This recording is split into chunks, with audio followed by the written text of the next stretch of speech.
What's up, everybody? It's your boy Hoodie Q-Tip. We're talking about NBA free agency winners and losers. Why did I say we? I have no idea. It's just me. So to start off, we've had a lot of big moves. I would say huge, like big moves, but we've had a lot of movement from team to team. I would say with like role players and things like that. We had some trades right before free agency legitimately started. So I'll touch on a few of those as well. I'm gonna start with my winners. Um, touch on why I have them being considered winners of free agency so far. We're only a few days in, so things could change, and especially for the teams that I have in the losers bracket, you know, those also could change. So this is just based off of what's happened so far. I'm recording this June 3rd or July 3rd, sorry. So we'll see what happens from there. My first winner is the Atlanta Hawks. They were able to acquire Porzingis, Kristaps Porzingis, and not really have to give up a ton. It's basically a rental. He's only got 1 year left on the deal. They also acquired or signed Nickeil Alexander Walker, which I thought was a really good pickup for them, considering they are a team that is focusing on defense around Trae Young. And he's also a guy that can create for others in secondary playmaking. So a big get for them. And then Luke Kennard, one of the best shooters in the league, could come off and play 15 to 20 minutes a night and just shoot the ball really well. So those three guys can really help their team, not to mention the guys that they drafted. Um, I feel like the Hawks are one of the first teams, or one of the teams in the East at least, to try to make a real push. Like they've seen that the Pacers are likely going to be down, going to have a down year. The Celtics are likely going to have a down year. So I think the Knicks, the Sixers, um, who else? The Cavs feel like this is their best opportunity, especially in the East, to get to an NBA Finals and try to win a championship. So a team like the Hawks, who has been in the play-in for the last couple of years, making these moves to try to get into that realm. I really enjoy. I think Jalen Johnson coming back is going to be really good. I wouldn't be surprised if he was an All-Star next year. He had a chance this past year before his injury. Um, really excited about what the Hawks can do with this roster. They obviously have Trae Young, they have Dyson Daniels, Jalen Johnson, Zachary Risache, Onyeka Okongwu still. So there's a lot of talent around Trae Young, and this is probably the best team he's had since their conference finals run a couple years ago. So very, very excited to see what they can do. My second winner is the Houston Rockets. Obviously, they acquired Kevin Durant, gave up Jalen Green and Dylan Brooks, and the number 10 pick. Um, honestly, not a huge trade off if you look at the other assets that the Houston Rockets have and that they were able to keep. They also signed Dorian Finney-Smith, Clint Capella, and then they re-signed almost everyone else that was potentially could have left, like Steven Adams, Aaron Holiday, Jeff Green, Jay Tate, and then they extended Fred VanVleet and kind of stretched the money out a little bit, made it make it more accessible for them to go get other players, which they did with DFS. So um, Dorian Finney-Smith could be that Dylan Brooks veteran defender and shooter replacement. I think the defense is a toss up. Shooting, I think you would rather have Dorian Finney Smith, but Dylan Brooks has improved over the years, so I don't think it's a huge improvement. Um, but I think it's just another steady guy. But their young guys are going to eventually take a bulk of those minutes. If they can get Dorian Finney Smith to be a really good pivotal role player, then that's exactly what they want. You still have Amon Thompson, you still have Tari Eason, you still have Cam Whitmore, Jabari Smith Jr. In the guard play, you still have Reed Shepard. So there's still a lot of guys that the Rockets can play and have build on what they're doing or trying to do, um, and trying to win a championship with Kevin Durant on the team now. Um, my third winner would be the Denver Nuggets. They traded for Cam Johnson, letting go of MPJ, really going that defense route. Like Cam Johnson's also a great shooter, but a way better defender and a better offensive piece than Michael Porter Jr. Michael Porter Jr. is the more skilled player, but it's in terms of better for your offense, better for a Nikola Jokic led offense. Cam Johnson's probably a better fit there. Um, I'm curious to see if they make any other moves to like the starting lineup if they're running what they're running. Um, but we'll see. They signed back Bruce Brown. They signed THJ, and they traded for Valanciunas to be a backup center. So I think the Nuggets are also like they've been on the doorstep the last 2 years after winning the championship. They've lost in Game Sevens back-to-back years. Um, so they probably feel like their door is starting or window is starting to close, and they're seeing other teams around them get better, and those teams are younger. You have teams like the Rockets, who I just mentioned. There's a team like the Mavericks, who I'm going to talk about in a few minutes. And then you also have the Spurs, who all three of those teams, all in Texas, by the way, all three of those teams are young and ready to win right now. Not to mention the Oklahoma City Thunder, not to mention the Minnesota Timberwolves, who both beat them in the last 2 years. So the Denver Nuggets are finally on a path where the coach, the GM, the team as a whole is on the same page, and I feel like they'll get the ball rolling for the Nuggets to get back into real contention. They were always in contention. They were definitely in contention the last 2 years because they have Nikola Jokic and they have Jamal Murray. But as time went on, you got less and less confident in them being able to contend with the top teams. So I think this puts them back near the top. I don't want to say they're for sure at the top or top three or whatever because there's still a long way to go in the offseason. But with these moves right here, puts them in that conversation way higher than they were before these moves. My next team would be the Dallas Mavericks. They haven't done a ton in terms of movement. They picked up D'Lo to be that kind of that point guard while Kyrie is out. Kyrie's supposed to be back around November, December, maybe January. D'Lo can be a great holdover point guard for them. Kyrie also signed a 3-year extension. That's really why I put them on here as winners. Being able to sign Kyrie and keep him long term, with a guy like Cooper Flag coming in, which is another reason why I made it a winner. You got a guy like Cooper Flag coming in. You have Anthony Davis coming back healthy. You have Derek Lively. You have Klay Thompson.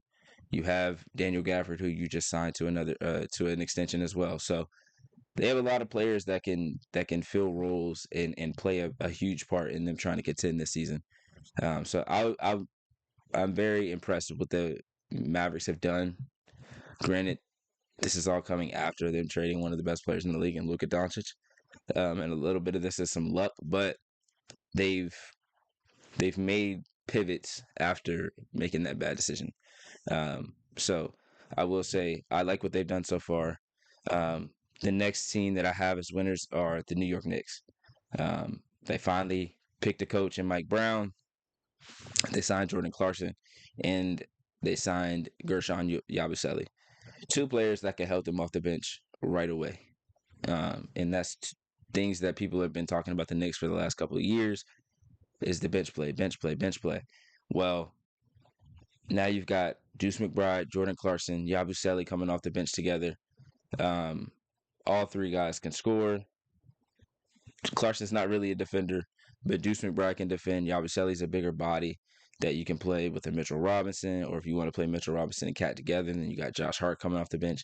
There's a lot of different options you can use now that you have this many pieces off the bench, and they may not be done yet. And then also the guys that they drafted in the past couple of years could get better and could enter the rotation. So that's another thing that I'm looking at for the New York Knicks. As far as losers, and again, this is in layman's terms. I'm not saying like they lost the entire free agency because free agency is again it's just started. It started June 31st. It's July 3rd. So this is so far. These are the teams, and again, this is based off of my thought process, just of what I've seen and what I feel like they could have done or they may still need that they haven't gotten yet. The first one would be the Lakers. Granted, they signed DeAndre Ayton, which was a pretty good signing. They signed Jake LaRavia, which is also a good signing, but they lost DFS, which was huge for them because he played huge minutes in the playoffs. And the biggest thing that the two biggest things that the Lakers were missing out on in the playoffs, and the reason that they couldn't get past the Timberwolves was they didn't have a center that they could trust, and they didn't have wing defenders to guard the Anthony Edwards, the Jaden McDaniels of the world. And Jaden McDaniels isn't the greatest offensive player in the world. So if you don't have the guys that can stop him from scoring, then you really have to make sure that you shore up that position. And they haven't done that yet. And some of the guys that have come off the board were the guys that people thought might go there. Like you didn't get a Cam Johnson. You didn't get a Nikhil Alexander Walker. They probably didn't have the money for him, but again, they didn't get him. Um, Even a guy like a Bruce Brown, maybe like there are just some options that they could have gotten. Granted, there may be still sorry, there may still be some people out there that they can pick up, but at this current moment, they have not. So they would be losers in my opinion because you you fix one problem, you got to fix the other. Because the wing defense problem is just as big a problem as the not having a center, and there's no guarantee that DeAndre Ayton fixes all your issues because we've seen in past years he's had some really good years, he's had some down years, he's had some motor problems, he's had some. There's a lot of things that come with DeAndre Ayton, so this could be the spot where he just goes to a completely different level. This could be a spot where he's just DeAndre Ayton and that works out for them because you really don't need him to be number one pick DeAndre Ayton. You just need him to go out there, use his size, use his frame, and play well with Luka Doncic and LeBron. That's really it. Anchor the defense. That's all you have to do. The next one I would say is the Pacers. Granted, a lot of this has to do with Tyrese Halliburton being out for the year, and obviously that's not anyone's fault. But for them to lose Miles Turner and not really have, like, I don't think they thought that Miles Turner was going to leave because they didn't really. It doesn't seem like they have a plan past him leaving. A lot of centers have already coming off the board. I wouldn't say off the board, but off of the free agency market, and like Brooke Lopez and players like that. So Kevon Looney even. So it's hard to see because I think James Wiseman is coming off a torn Achilles as well. Isaiah Jackson got hurt. So there's a couple of guys that you would be like, okay, they could just move in, but those guys are coming off an injury. So that would be asking a lot. Again, this is early. We don't know what the Pacers are going to do with their roster just yet. But as of this moment, they had any haven't had any moves be made, and they lost Miles Turner. So that would put them in the losers for me right now. The Warriors lost Kevon Looney and haven't made any real moves yet. This is another team similar to the Lakers. Like I know a lot of people are like, "Oh, they got Jimmy Butler now. Like if they were healthy, they would have won. They would have beat them. They could have beat the Thunder." Blah blah blah. Like I'm not of the impression that they can just run it back with the roster that they have right now and win a championship. Now, granted, the Kaminga thing is he's a restricted free agent. We still don't know where he's gone yet, and that's really probably a good amount of the holdup or a good reason for the holdup right now. I would say if I'm the Warriors, you got to get something for him if he's leaving. It's got to be like a sign and trade. You got to be getting something back for him. You don't want to let him walk for nothing. But at this point, they play with their hands, they play with their food for so long that if he does leave for nothing or someone just gives him an absurd contract that they can't match or they don't want to match, it's really on them that they didn't get anything back for it. Now, I will say there's still time to make moves. If you're the Warriors, there's still time to bring him back and try to reconcile the situation. But it's just been so much back and forth between Steve Kerr and Jonathan Kuminga over the last couple of years. It's probably just better for them to part ways. But again, you want to get something for them if you do that. My next losers would be the Detroit Pistons. Okay, and hear me out here. This was all four of these teams actually had question marks by them, but these were like the four.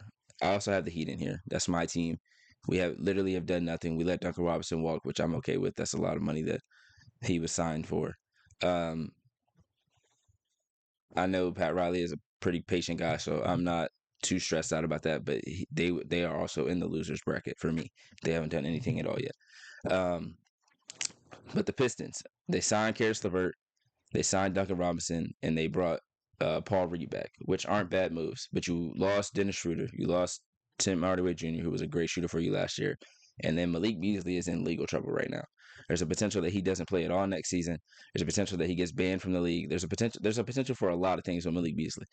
And he was second in 3-pointers made last year behind Anthony Edwards by I think like one. So you're losing that great shooting. You lost Tim Hardaway Jr. I think Karis LeVert is a good pickup, but when you have Jaden Ivey coming back, that might, if Jaden Ivey is able to, make a jump at all, they might kind of counteract each other a little bit. Um, Duncan Robinson's a great shooter, so he's going to come off and be a shooter. Um, so he's basically the THA replacement. And I can't say for sure like, oh, this player's better than him at this point. Like Tim Hardaway Jr. had a better year than Duncan Robinson did last year. But when Duncan Robinson has gotten time, he's shown that he's improved and he's been a really good shooter. He's also been better as a playmaker over the past couple of years. Paul Reed coming back is pretty good for them. Just making sure that your front court is steady. You already have Jalen Duren, Isaiah Stewart, and then you bring back Paul Reed and just make sure that that's shored up. So it's not a bad thing. But Dennis Schroeder was really big for them, and obviously Malik Beasley was really big for them as well. Um, so that's who I have as winners and losers right now. There's a lot of other teams that have made some moves that like weren't bad, weren't good, didn't make it, didn't do a ton. Like the Grizzlies have made some moves, weren't bad, but I wouldn't put them as winners. Um, if you have any winners or losers, or if you disagree or agree with mine, let me know in the comments. Make sure you like, subscribe, share this with whoever you talk to about basketball so you can get their opinion as well. So I can hear their opinion as well. Let them know to comment as well. I'll be back soon with another video on the Hooded Q-Tip channel. Thank you guys for watching. Make sure to like, share, and subscribe.